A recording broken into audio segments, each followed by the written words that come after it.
Bismillah ar-Rahman ar-Rahim. Alhamdulillah. Wa as-salatu wa as-salamu ala rasulillah wa ala alihi wa sahbihi wa man wala. Assalamu alaykum wa rahmatullahi wa barakatuh. Mes frères et mes sœurs bien-aimés. Aujourd'hui, nous allons aborder une question qui touche directement la vie intime et conjugale de millions de musulmans à travers le monde. Une question que beaucoup hésitent à poser par pudeur, par honte ou simplement parce qu'ils ne savent pas à qui s'adresser. Et c'est précisément pour cela que nous sommes ici. L'islam est une religion complète, une religion qui n'a pas peur d'aborder tous les aspects de la vie humaine, y compris ceux qui touchent à l'intimité du foyer conjugal. La question qui nous est posée aujourd'hui est la suivante. Une femme peut-elle refuser l'intimité avec son mari si elle n'y prend pas de plaisir ou si elle se sent mal à l'aise? Cette question, mes frères et mes sœurs, est extrêmement importante. Elle est importante parce qu'elle se situe à l'intersection de plusieurs réalités que nous devons comprendre ensemble. Les droits de la femme en islam, les droits du mari, les obligations mutuelles entre époux, et surtout la manière dont l'islam conçoit le mariage comme une institution fondée sur la miséricorde, l'amour et la tranquillité. Allah, exalté soit-il, dit dans son livre magnifique, dans la sourate Ar-Rum, au verset 21, « Et parmi ces signes, il a créé de vous-même des épouses pour que vous trouviez la quiétude auprès d'elles, et il a établi entre vous de l'affection et de la miséricorde. Il y a là des preuves pour des gens qui réfléchissent. » Ce verset, mes frères et mes sœurs, pose le fondement même de la relation conjugale en islam. Ce n'est pas une relation de domination, ce n'est pas une relation de contrainte, c'est une relation de quiétude, de miséricorde et d'amour. Avant d'aller plus loin, je vais vous inviter à faire quelque chose de simple. Si vous regardez cette vidéo et que vous trouvez qu'elle vous apporte quelque chose, qu'elle vous éclaire, qu'elle vous aide à mieux comprendre votre religion, alors abonnez-vous à cette chaîne maintenant, cliquez sur le bouton j'aime et partagez cette vidéo avec vos proches, avec votre famille, avec vos amis. Il y a peut-être quelqu'un autour de vous qui a besoin d'entendre ce message aujourd'hui. Chaque partage est une sadaqa jariya, une aumône continue dont vous récoltez la récompense à chaque fois qu'une personne bénéficie de ce contenu. Maintenant, revenons à notre sujet. Pour comprendre la réponse à cette question, nous devons d'abord établir les fondements islamiques du mariage et de la relation conjugale. Le mariage en islam n'est pas simplement un contrat légal, c'est un acte d'adoration, c'est une sunna du prophète Muhammad, sallallahu alayhi wa sallam. Et dans ce contrat sacré, les deux époux ont des droits et des responsabilités mutuelles. Le prophète, que la paix et les bénédictions d'Allah soient sur lui, a dit dans un hadith rapporté par Muslim, « Craignez Allah au sujet des femmes, car vous les avez prises en vertu de la confiance d'Allah, et leur intimité vous a été rendue licite par la parole d'Allah. » Ces mots du prophète, sallallahu alayhi wa sallam, sont d'une profondeur extraordinaire. Il commence par dire « Craignez Allah au sujet des femmes », pas « Faites ce que vous voulez avec elles », pas « Elles n'ont aucun droit », non. Il dit « Craignez Allah à leur égard ». Maintenant, venons-en au cœur de la question. Est-ce qu'une femme peut refuser l'intimité avec son mari? Et si oui, dans quelles circonstances? La réponse courte est « Oui, il existe des situations dans lesquelles une femme est parfaitement en droit de refuser. » Mais la réponse complète est beaucoup plus nuancée que cela, et c'est cette nuance que nous devons explorer ensemble. Commençons par ce que les savants de l'islam ont établi unanimement. En règle générale, la femme est obligée de répondre positivement à l'appel de son mari en matière d'intimité conjugale, sauf si elle a une raison valable de refuser. Cette règle est fondée sur plusieurs textes du Coran et de la Sunna. Allah, gloire à lui, dit dans la sourate Al-Baqarah, au verset 223, « Vos femmes sont pour vous un champ de labour. Allez donc à votre champ comme vous le voulez et œuvrez pour vous-même à l'avance. » Ce verset établit le droit du mari à l'intimité conjugale avec son épouse, et les hadiths sur ce sujet sont nombreux et clairs. Le prophète Muhammad, sallallahu alayhi wa sallam, a dit dans un hadith rapporté par Al-Bukhari et Muslim, « Si un homme invite sa femme à le rejoindre dans son lit et qu'elle refuse, et qu'il passe la nuit en colère contre elle, les anges la maudissent jusqu'au matin. » Ce hadith est authentique et il ne faut pas l'éluder. Il établit clairement qu'il y a une obligation pour la femme de répondre à son mari. Mais, et c'est ici que la compréhension islamique devient profonde et subtile, cette obligation a des limites, des conditions, des exceptions que les savants ont soigneusement identifiées à partir du Coran et de la Sunna. Et c'est ce que nous allons explorer maintenant dans le détail. La première exception, et elle est fondamentale, concerne les raisons physiques légitimes. Si une femme est malade, si elle a ses menstruations, si elle vient d'accoucher et qu'elle est en période de nifas, Si elle souffre d'une douleur physique qui rendrait l'intimité insupportable ou nuisible pour elle, alors il n'y a aucun désaccord parmi les savants. Elle a le droit de refuser. Et non seulement elle a le droit de refuser, mais le mari a l'obligation de respecter ce refus. Allah dit dans le Coran, dans la sourate Al-Baqarah, au verset 222, il t'interroge sur les menstrues, dit « C'est une période difficile. Éloignez-vous des femmes pendant les menstrues et ne les approchez pas avant qu'elles soient purifiées. » Ce commandement divin est sans ambiguïté. Pendant les menstrues, l'intimité sexuelle est interdite. Le mari n'a pas le droit de l'exiger et la femme a non seulement le droit, mais le devoir de refuser. La deuxième exception concerne les empêchements liés à l'adoration. Si la femme accomplit une prière obligatoire, si elle est en état d'ihram pour le hajj ou la umrah, si elle fait une retraite spirituelle, itikaf, dans une mosquée, alors l'intimité est interdite et elle peut et doit refuser. Ce sont des droits d'Allah sur elle qui priment sur les droits du mari, et aucun savant sérieux ne conteste cela. Maintenant, venons-en à la partie de la question qui est peut-être la plus délicate et la plus importante pour notre époque. Qu'en est-il du manque de plaisir? Qu'en est-il du malaise, de l'inconfort émotionnel ou psychologique? Est-ce que ces raisons constituent des motifs valables pour refuser l'intimité? Mes frères et mes sœurs, c'est ici que nous devons être honnêtes et courageux dans notre compréhension de l'islam. Et la réponse, lorsqu'on examine les textes avec soin et les enseignements des grands savants, est oui, sous certaines conditions. Voici pourquoi. L'islam n'a jamais enseigné que la femme est un objet au service des désirs de son mari. L'islam n'a jamais enseigné que la femme doit endurer une souffrance psychologique ou physique au nom du devoir conjugal. Ce n'est pas l'islam. Ce sont des déformations culturelles qui se sont glissées dans la pratique de certaines communautés, mais qui n'ont aucun fondement dans le Coran et la Sunna authentique. Le prophète Muhammad, sallallahu alayhi wa sallam, était lui-même un modèle extraordinaire de tendresse et de considération envers ses épouses.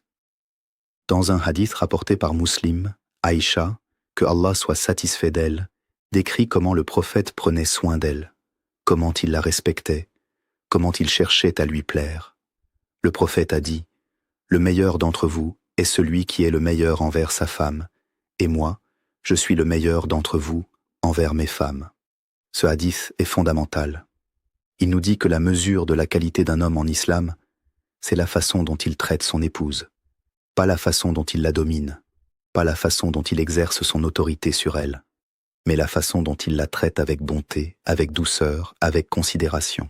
Maintenant, imaginez une situation dans laquelle une femme souffre d'une douleur physique, d'une anxiété, d'un traumatisme ou simplement d'un épuisement extrême. Est-ce que l'islam demande au mari d'insister malgré cela? La réponse est clairement non, et voici pourquoi. Allah dit dans la sourate Al-Baqarah, au verset 233, « Ne causez pas de préjudice à l'autre ». Et dans un hadith rapporté par Ibn Majah et authentifié par les savants, le prophète, sallallahu alayhi wa sallam, a dit « La darar wa la dirar ». Pas de préjudice et pas de réciprocité du préjudice. Ce principe juridique fondamental de l'islam, que les savants appellent la règle de l'absence de préjudice, s'applique à toutes les sphères de la vie, y compris la vie conjugale. Si l'intimité cause un préjudice réel à la femme, qu'il soit physique ou psychologique, alors exiger cette intimité devient interdit. Les grands savants de l'islam ont compris cela. Imam An-Nawawi, dans son œuvre monumentale Al-Majmou, discute longuement des conditions dans lesquelles la femme peut refuser l'intimité. Ibn Qudama, dans Al-Mughni, établit clairement que si la femme a une raison valable, qu'elle soit physique, médicale ou liée à une nécessité, elle n'est pas en faute de refuser. Et Ibn al-Qayyim, rahimahullah, dans son ouvrage Zad al-Ma'ad, souligne que le mariage islamique est fondé sur la coopération et la bienveillance mutuelle, et non sur la contrainte. Mais maintenant, mes frères et mes sœurs, je dois aussi dire la vérité de l'autre côté, parce que l'islam est équitable, et nous devons être équitables dans notre présentation de ses enseignements. Il ne serait pas juste d'utiliser la question du plaisir ou du malaise comme prétexte systématique pour refuser l'intimité sans raison réelle. L'islam reconnaît que le mari a des droits dans le mariage et que la femme a une responsabilité envers son époux. Si une femme refuse systématiquement l'intimité sans raison valable, simplement parce qu'elle n'en a pas envie à ce moment précis, alors elle manque à ses obligations conjugales. Et c'est pour cela que le hadith des anges qui maudissent existe. Cependant, et c'est absolument crucial à comprendre, il y a une différence immense entre une obligation conjugale et une contrainte. En islam, le mari ne peut pas forcer sa femme à l'intimité. L'intimité imposée par la force est interdite, même entre époux. Les savants contemporains, comme le cheikh Ibn Baz, rahimahullah, ont clairement établi que le viol conjugal est contraire aux enseignements de l'islam, parce qu'il est contraire au principe de l'absence de préjudice, et parce qu'il détruit la relation de confiance et de miséricorde que le mariage est censé incarner. Alors, quelle est la synthèse de tout cela? Comment une femme et un mari doivent-ils gérer cette situation dans leur vie quotidienne? Voici ce que l'islam nous enseigne. Premièrement, le mari doit être attentif à l'état de son épouse. Le prophète, sallallahu alayhi wa sallam, ne se précipitait pas sur ses épouses sans prêter attention à leur état. Il y avait dans sa manière d'être une tendresse, une considération, une douceur. Il a dit, sallallahu alayhi wa sallam, dans un hadith rapporté par Al-Bukhari, « Aucun d'entre vous ne doit se précipiter sur sa femme comme le fait l'animal, qu'il y ait un messager entre eux. » Et quand on a demandé ce qu'était ce messager, il a dit « Le baiser et la parole, subhanallah ». Le prophète de l'islam, il y a 14 siècles, enseignait aux hommes la importance du préliminaire, de la tendresse, de la communication avant l'intimité. Si le mari applique cela, alors les situations de refus seront rares, parce que la femme se sentira aimée, respectée et désirée de manière appropriée. Deuxièmement, la femme doit être honnête avec son mari. Si elle ne se sent pas bien, si elle est épuisée, si elle traverse une période difficile émotionnellement, elle doit pouvoir le lui dire. Et le mari qui craint Allah écoutera. Il ne la forcera pas. Il fera preuve de patience et de compréhension. Allah dit dans la sourate An-Nisa, au verset 19, « Et comportez-vous convenablement envers elles. Si vous les avez en aversion, il se peut que vous ayez de l'aversion pour une chose où Allah a déposé un grand bien. » Ce verset s'adresse aux maris et leur dit, « Même si parfois les choses ne sont pas comme vous le souhaiteriez, comportez-vous bien. Cherchez le bien dans la situation. Faites preuve de patience. » Troisièmement, si le problème est profond, si la femme ressent un malaise durable, une douleur chronique, un trauma, une anxiété permanente liée à l'intimité, alors il faut chercher de l'aide. Il peut s'agir d'une aide médicale, d'un accompagnement thérapeutique ou d'une discussion avec un savant ou un conseiller conjugal islamique compétent. L'islam n'interdit pas de chercher de l'aide. Au contraire, le prophète, sallallahu alayhi wa sallam, a dit « Cherchez le remède ». Car Allah n'a pas créé de maladie sans avoir créé un remède pour elle. Passons maintenant à un aspect que nous n'abordons pas souvent, mais qui est pourtant fondamental pour répondre à cette question de manière complète. Il s'agit de la question de la joie, du plaisir et de la satisfaction mutuelle dans l'intimité conjugale. L'islam reconnaît que les deux époux ont droit au plaisir dans l'intimité conjugale. Ce n'est pas seulement un droit du mari, c'est aussi un droit de la femme. Les savants ont explicitement mentionné cela.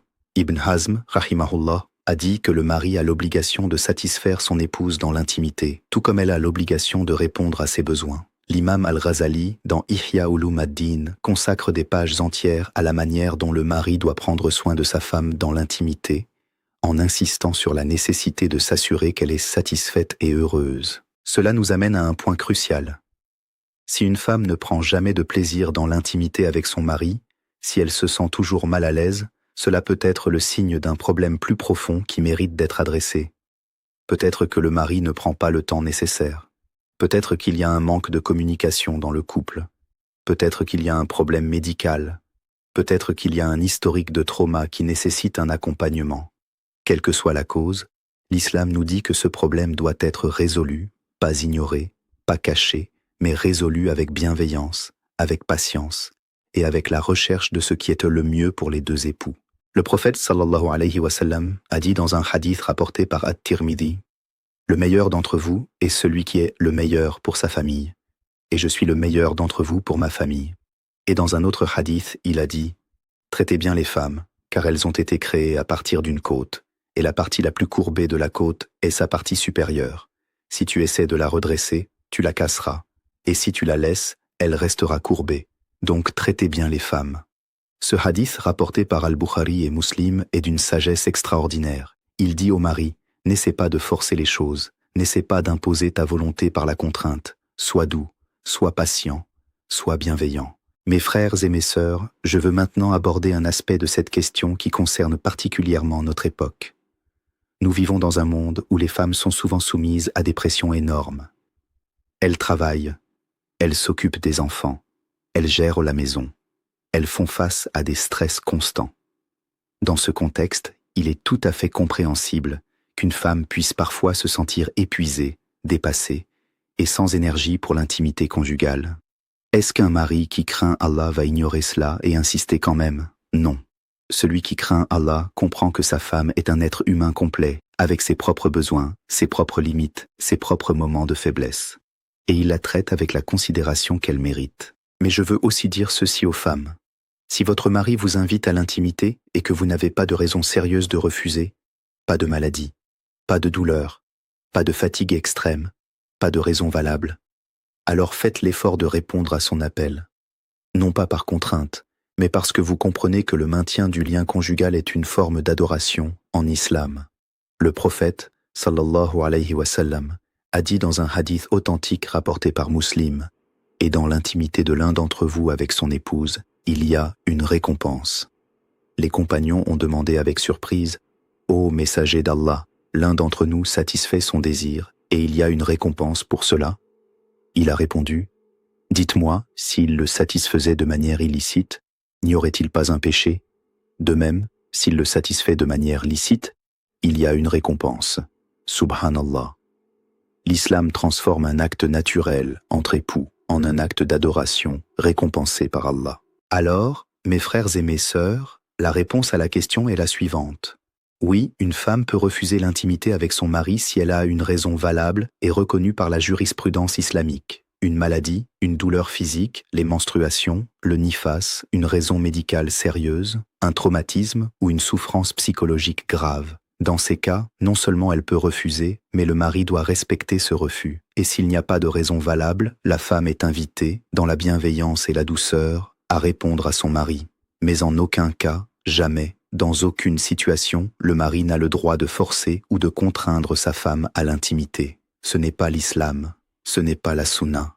Et celui qui le fait devra répondre devant Allah le jour du jugement. Je veux conclure cette partie avec quelque chose d'important.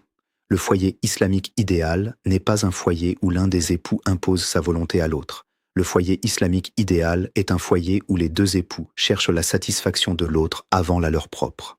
C'est cela l'essence du mariage islamique. Allah dit dans la sourate Al-Baqarah au verset 187 « Elles sont un vêtement pour vous et vous êtes un vêtement pour elles. Un vêtement couvre, protège, réchauffe.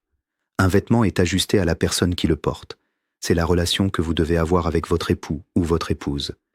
Une relation de protection mutuelle, de couverture mutuelle, de chaleur mutuelle. Et si vous traversez des difficultés dans votre mariage, si la communication est difficile, si l'intimité est devenue une source de tension plutôt qu'une source de quiétude, alors cherchez de l'aide. Consultez un savant de confiance. Consultez un conseiller conjugal islamique. Ne laissez pas les problèmes s'accumuler jusqu'à ce que le mariage soit en danger. Le prophète, sallallahu alayhi wa sallam, a dit « Aucun croyant ne doit nourrir de la haine envers une croyante. S'il déteste un de ses traits de caractère, il en trouvera un autre qui lui plaît. » Ce hadith, rapporté par Muslim, nous enseigne la patience, la tolérance et la capacité de voir les qualités de l'autre même dans les moments difficiles. Mes frères et mes sœurs, nous arrivons à la conclusion de cette discussion et je veux vous résumer les enseignements essentiels que nous avons explorés ensemble aujourd'hui. Premièrement, le mariage islamique est fondé sur la miséricorde, l'amour et la quiétude, comme Allah l'a établi dans le Coran. Ce n'est pas une institution de domination ou de contrainte. Deuxièmement, les deux époux ont des droits et des responsabilités mutuelles. La femme a le droit d'être traitée avec douceur, tendresse et considération. Le mari a le droit à l'intimité conjugale, mais ce droit s'exerce dans le respect et la bienveillance, jamais dans la contrainte. Troisièmement, il existe des situations dans lesquelles une femme peut et doit refuser l'intimité avec son mari. La maladie, les menstruations, le nifas, la douleur physique sérieuse, le traumatisme psychologique grave. Dans ces situations, le mari qui craint Allah respecte le refus de son épouse. Quatrièmement, hors de ces situations légitimes, la femme est invitée à répondre à l'appel de son mari dans la douceur et la bienveillance, en comprenant que maintenir le lien conjugal est une forme d'adoration en islam, récompensée par Allah. Cinquièmement, le mari a l'obligation de prendre soin du bien-être de sa femme dans tous les domaines, y compris dans l'intimité conjugale. Il doit s'assurer qu'elle est heureuse, à l'aise et satisfaite. Ce n'est pas une option, c'est une obligation islamique. Et sixièmement, Si des difficultés persistent dans la vie intime du couple, cherchez de l'aide. L'islam encourage la résolution des problèmes, la communication et la recherche du bien pour les deux époux. Mes frères et mes sœurs, je veux terminer avec ces magnifiques paroles d'Allah dans la sourate Ar-Rum que j'ai citées au début de cette discussion et que je veux que vous emportiez dans vos cœurs. Et parmi ces signes, il a créé de vous-même des épouses pour que vous trouviez la quiétude auprès d'elles, et il a établi entre vous de l'affection et de la miséricorde. Que vos foyers soient des foyers de quiétude, que vos relations conjugales soient des relations d'amour et de miséricorde. Que chacun d'entre vous cherche à être le meilleur époux ou la meilleure épouse possible, en suivant l'exemple du prophète Muhammad, sallallahu alayhi wa sallam, qui a été le meilleur des maris, le plus doux, le plus attentionné, le plus bienveillant. Que Allah bénisse vos foyers, que Allah protège vos mariages, que Allah vous accorde la quiétude, la miséricorde et l'amour que son livre magnifique vous a promis. Amin, Amin, Amin, Ya Rabbal Alamin. Et avant que je ne vous laisse, je veux vous demander une chose. Si cette vidéo vous a été utile, si elle a répondu à une question que vous vous posiez, si elle vous a aidé à mieux comprendre votre religion, alors faites-moi une faveur, abonnez-vous à cette chaîne si ce n'est pas encore fait. Cliquez sur le bouton j'aime pour nous aider à faire connaître ce contenu à plus de personnes. Partagez cette vidéo avec vos proches, avec votre conjoint, avec vos amis, avec tous ceux qui pourraient en bénéficier. Et dans les commentaires, écrivez Allah Akbar pour me montrer que vous avez regardé cette vidéo jusqu'à la fin et que vous en avez tiré quelque chose de précieux. Votre engagement dans les commentaires aide énormément à diffuser ce message et chaque personne qui bénéficie de ce contenu grâce à votre partage, c'est une récompense que vous récoltez auprès d'Allah. Wa assalamu alaykum wa rahmatullahi wa barakatuh.